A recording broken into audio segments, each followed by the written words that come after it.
السلام علیکم ورحمۃ اللہ وبرکاتہ۔ اللہ والوں کو آپ ہمیشہ سچائی پر ہی پائیں گے۔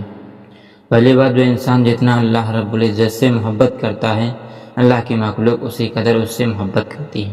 یہ بات طے ہے۔ آپ نے دیکھا ہوگا کہ اللہ والے چاہے بڑے ہوں یا چھوٹے، ہر کوئی ان سے محبت کرتا ہے۔ وہ سونے چاندی کے تو بنے نہیں ہوتی، لیکن ان کے دل میں اللہ کی محبت جتنی زیادہ ہوتی ہے، ان کا دل ایک چمبک کی طرح ہو جاتا ہے جو لوگ ان کے پاس کھینچے چلے آتے ہیں۔ اس لیے جو انسان جتنی محبت اللہ سے کرے گا، اللہ کی مخلوق اسی قدر اس سے محبت کرے گی۔ دوستو، دوسری بات، جو انسان جتنا اللہ رب العزت سے ڈرتا ہے، اللہ کی مخلوق اتنا ہی اس سے ڈرتی ہے۔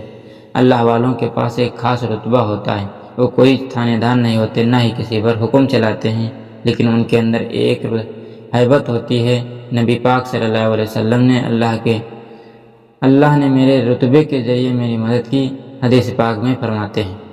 نبی کریم صلی اللہ علیہ وسلم کا رتبہ 1 مہینے کی دوری کے تک اثر کرتا تھا، اور حضرت ابوبکر صدیق رضی اللہ تعالیٰ عنہ اور حضرت عمر رضی اللہ تعالیٰ عنہ فرماتے ہیں کہ ہم نے کئی بار نبی پاک صلی اللہ علیہ وسلم سے کچھ پوچھنا چاہا، لیکن جب آپ کے پاس آتے تو آپ کے رتبے سے ہماری زبان کھلتی ہی نہیں تھی۔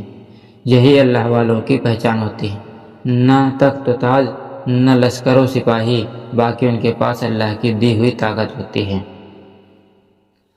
اللہ والوں کے سامنے آتے ہی دل تھم جاتا ہے۔ یہ رتبہ اللہ کی طرف سے آتا ہے۔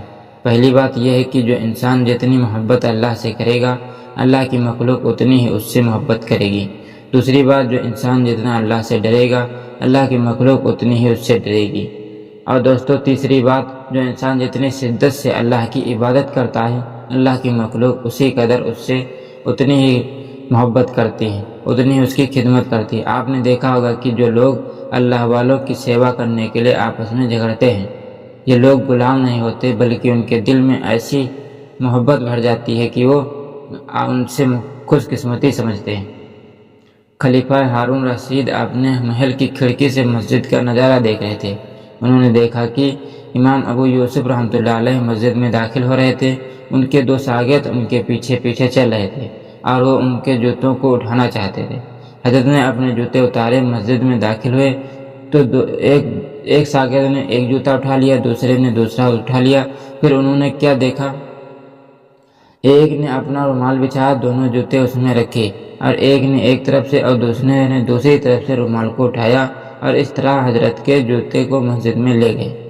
ہارون رشید نے یہ جب منظر دیکھا تو ٹھنڈی آہ بھرتے ہوئے بولا کہ دنیا میں بادشاہ ہمیں کہتی ہے، لیکن ہمارے جوتے اٹھانے کے لیے کوئی نہیں جھگڑتا۔ یہ اللہ والوں کی شان ہوتی ہے کہ ان کے جوتوں کو اٹھانے کے لیے لوگ ایک دوسرے سے آگے بڑھتے ہیں۔ اللہ اس میں ہم سب کو اللہ تعالیٰ تمام باتوں پر عمل کرنے کی توفیق عطا فرمائے۔ امید کرتا ہوں آپ کو پسند آئے گا۔ السلام علیکم ورحمۃ اللہ وبرکاتہ۔